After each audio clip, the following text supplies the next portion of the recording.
Hi! So, I'm filming this. Oh, sabi ko magtatagalog pala kasi buwan ng wika. O sige. Kinukunan ko po ito yun. Hirap. Para magbigay ng opinion sa mga nabili kong cake for today. Hindi ko alam. Sorry, hindi ko talaga kaya. For the meantime, hindi mo na mag-i-English. Magtatagalog. Ano ba yan? So, walang edit-edit po ito. So, ang ating gagawin ay titikman natin yung mga cakes na nabili natin. For some reason, nag-crave ako ng cake. So, ano-ano ang mga binili ko. So, una ko natikman, natikman ko na siya. Binili is yung sa Estrel's na chocolate cake. Pasensya na, hindi na maganda itsura niya. Ito ay yung slice nila, 225. Medyo malaki naman. Ganyan na itsura niya. Yung, sorry Ganyan. So, yung pinaka-cake niya ganon, yung itim.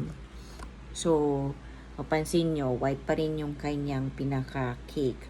Kasi mukhang yung base nila is the same as what they're using in caramel. So, yung kanilang famous caramel cake. So, kinover lang nila ng chocolate. Tapos, since nag-crave si husband sa yan, katabi lang niya yung Kairos ba yun? O Cyrus, di ko alam pronunciation. Kairos siguro. And they're famous for avocado cake. Tapos, chinek ko, sinisip ko nga kung pwede ang bumili na isang buo para sa sister ko. Pero, medyo mahal. So, I tried it first. Tatry ko muna. Hindi tried kasi itatry ko pa lang. Ang pinili ko yung kanilang avocado creme brulee. So, ito naman siya. May kita niyo ba? Yung maliit siya, size, for 190 pesos. Yeah? Tapos, syempre, I'm a very coffee person.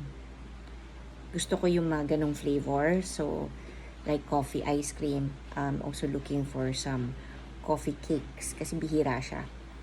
No, so nakita ko ang pangalan niya is Crunchy Coffee Cake. I think yun ang title niya. Ito naman ang itsura niya. Right? Kita niyo ba? Yan. Mukhang promising.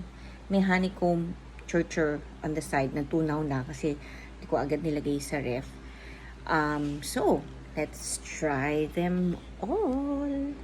Kasi wala na edit to Pasensya na. So, let's try this first. Avocado. Creme brulee. So, kitang-kita naman, mayroong avocado sa gitna. Yun yung kanyang parang feeling. So, let's try. Let's try it.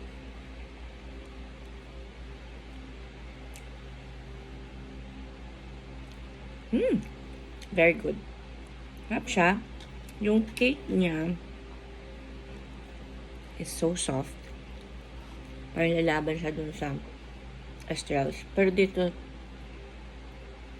hindi siya masyadong light. Merong pagka a little dense, but not too dense. But just right for cake. And yung sweetness coming out from the creme brulee itself. Parang dessert critic na ako dito. Bakit ba?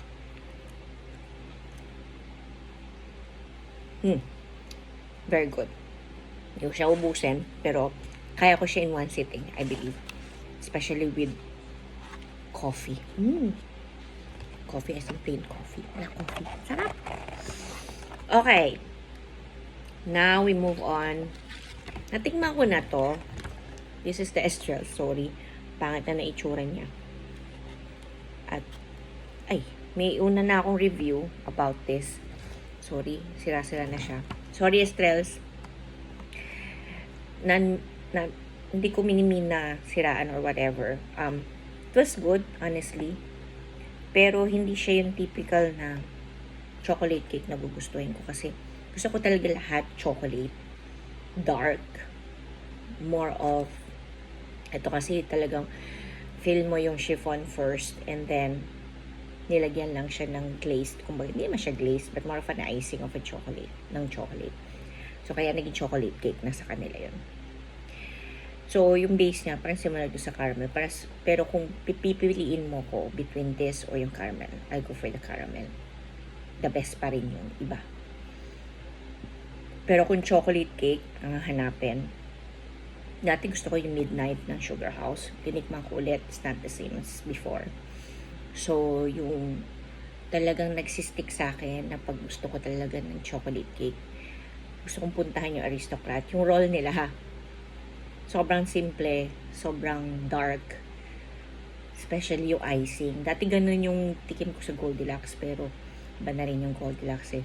Pero yun nga, I go to Aristocrat Choco Roll. Simple lang.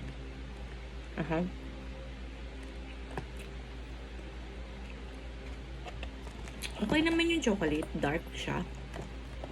Siguro lang I was expecting more from the cake. Yung mismo cake. Or baka naartihan lang ako. Dapat brown siya. Pero puti. Pero okay na rin siya. It's good. It's just that yung isang round na in-offer sa akin na supposedly na available at that time. Wala na kasi yung caramel. I don't know if it's 8 inches or 10 inches. 10 inch, 8 inch, hindi ko alam. Basta yun, alam nyo na yun. 8 or 10. Hindi ko alam. Pero it's worth 1.5. Eto, ganito siya kalaki. Malaki-laki din. Kasi laki siguro nung pinaka ganyan. It's 225. Last but not the least is the chocolate cake with honeycomb na natunaw. Let's try. Let's see how ma-coffee siya. Yan, may isa nasamang honeycomb. Di ko alam kung makukuha. Medyo dapat talaga ni-ref ko to. Sige, alisin ko muna yung honeycomb. I don't want to try it first. Or I should. Anyway, let's go.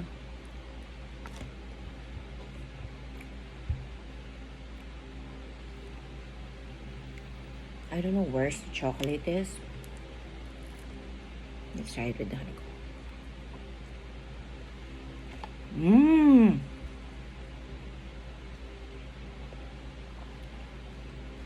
Mahap. Honeycomb ba yun? Hindi ko alam tawag. Basta ganun. Yung crunch. I think that's the crunch. And this is the coffee.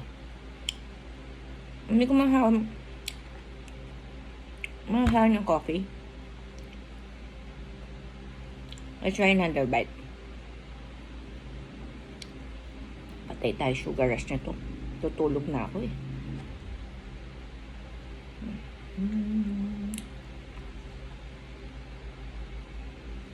Siguro yun yung coffee. Parang mocha-ish. Tingnan natin.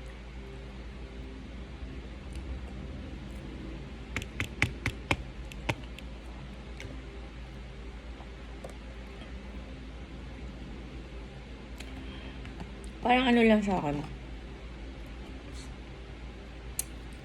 Chocolate cake na may mocha. Simple as that. Pero the best to. This one here. Meron silang isa pang coffee flavored cake sa Kairos. Pangalan niya ay espresso creme brulee. So dahil bumili na ako ng avocado, at saka medyo mas mataas siya, sabi ko enough na to. I'll try this first. Pag nandaan na lang ulit, I'll try it. Pero so far, sabi ko okay yung creme brulee na avocado, very light. If you don't want to be yung feeling na sobrang tamis. Next would be the Estrells. Okay din siya. Can be, yeah, Estrells. Second. Third would be this one. Kasi masyadong matamis. Malingaw ko nga. Ito hinuli ko. So, nagde-linger siya. Or probably because I ate too many. Yun lang po. Sana tuwa kayo. At kung di man, no bashing please. Trip-trip lang. You have your own opinion. I have mine. So, yun lang po. Good night. Bye.